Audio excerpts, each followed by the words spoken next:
You asked for it, so now you're getting it. I'm giving you this. Breakout candidates for the Dogs this season, 2025. I've got a disclaimer as well. There are tons of breakout candidates for Georgia. This is as little as we've known about Georgia since I've been doing this for the past 5 or 6 years. Heading into a season, I know less about what is going to happen with this Georgia team than I ever have because there's been so much transition. There's a lot of players on this roster that haven't really been big contributors or are a little bit younger or are transfers. And all of a sudden, you look at this team and it's like, man, what's going to happen? Especially when you look at a wide receiver room and there's 5 or 6 guys that you think might be really big pieces. There's a few running backs that might be a big piece. You look on defense, they're going to rotate a lot. And that defense turned over big time over the offseason. So I've got a few guys, a couple of them are layups, but some breakout candidates for Georgia this coming season. Guys that are going to go from having, either no role or a smaller role to a really big role and are going to be predicted to be stars on the team. Can't be like a multi-year starter. I'm not counting that as a breakout player. Not really older guys on this list. A couple of juniors.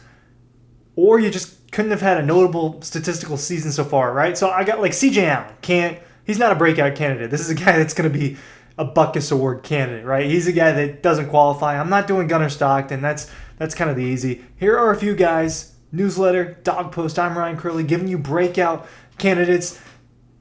QR code for the newsletter is down below here at different points in the video. I don't know if it's going on right now, but it's going to be at different points of the video. Easiest way to keep up with us and to keep up with what's going on with Georgia every single day.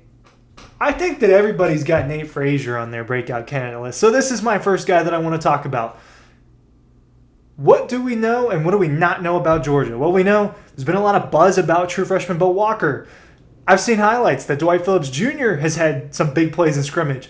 I saw what Roderick Robinson looked like at practice a couple weeks ago. Looked like an athletic freak. Looked healthy. They brought in Josh McCray. They still have Cash Jones. What we know is that Cash Jones is going to get his touches. Cash Jones is going to be the number one receiving back. He's going to play on some third downs. He's going to get the ball. He will get some carries. And what we know about Nate Frazier is he has more touches than anybody else wearing red and black. Josh McCray has more career touches, but not at Georgia. He's a transfer. So Nate Frazier has the most production as a guy who has been on campus for 15 months. Ended up being Georgia's lead back last season, 600 yards. Can he get to 1,000? Does he need to get to 1,000? It depends on how many touches they give him. What I do know is he's getting touches. Right, he's pretty much the only guarantee where it's like, okay, that guy will probably have more than 10 carries. He has big playability. He has the fan base behind him. This is one of the fan favorites on this football team. Not that Kirby cares about that much, but plays into the mental aspect of it.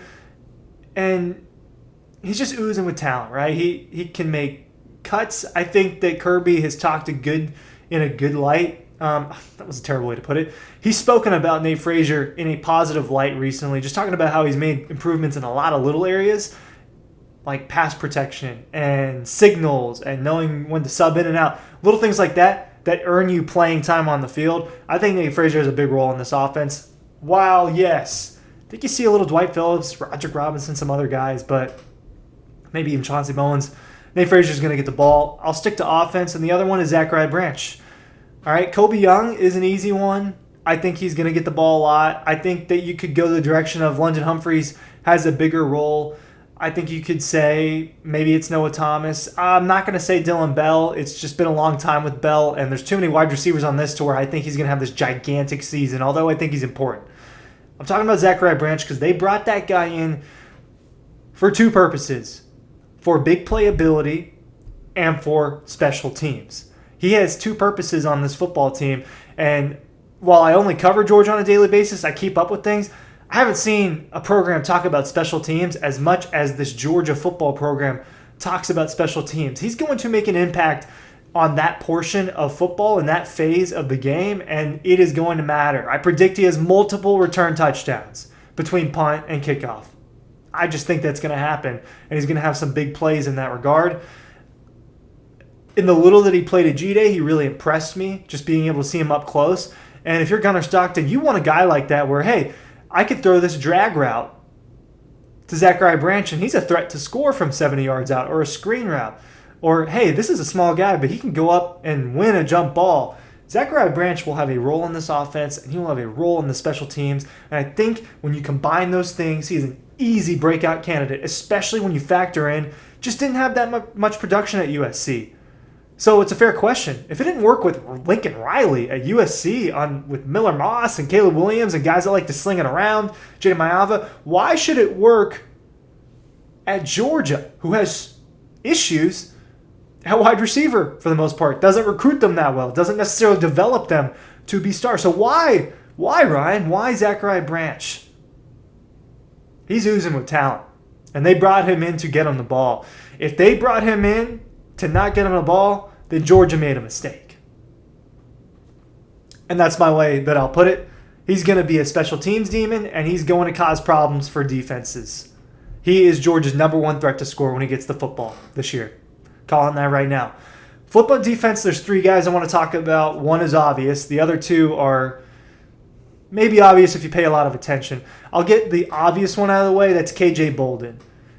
Quarterback of the secondary was Malachi Starks. You had Lewis Seen. You had all these really good safeties. And now it's KJ Bolden's turn. Started as a true freshman. Now it's year two. All the major outlets are predicting that he's a second-team All-American. He is fast. He is smart. He is instinctive. He can tackle really well for a guy that's maybe a little smaller than you want out of a safety. A little bit slimmer. Putting on a little weight.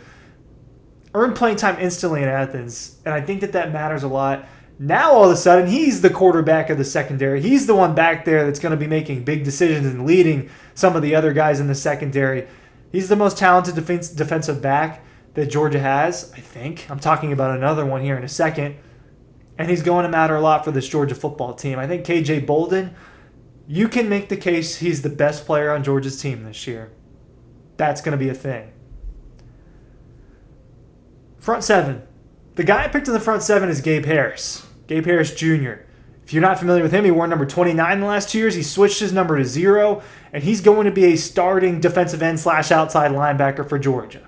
He's going to play a lot. He had 2 sacks last year. Georgia has to replace almost 80% of its sack production from a year ago. That is a lot.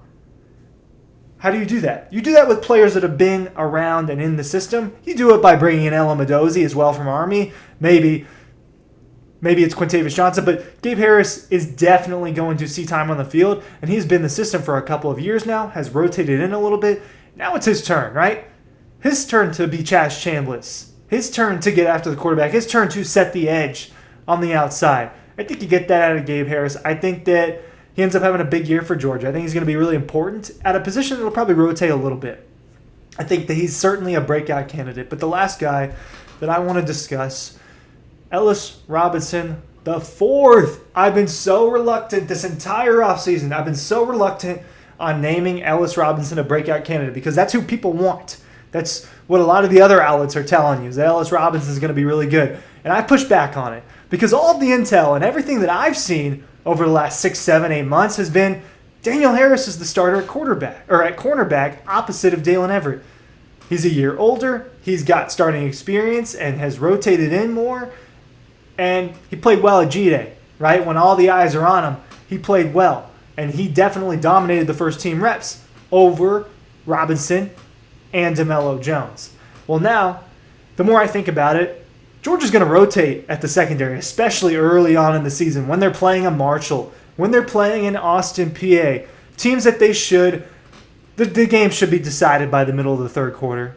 A comeback should be almost impossible at that point if Georgia's clicking on all cylinders and playing the way that it should be against an opponent like that. And if that's the case, you're going to see a lot of experimenting with lineups. Even when at the beginning of the game, you're going to see a lot of lineup experimentation. I think Ellis Robinson's going to get reps. I think he's going to get a lot of reps, actually, in those first couple of games. And if he is the 5-star, ultra 5-star, one of the best recruits ever type of talent that the ratings say he was, that all of these recruiting analysts said he was, he's not going to look back.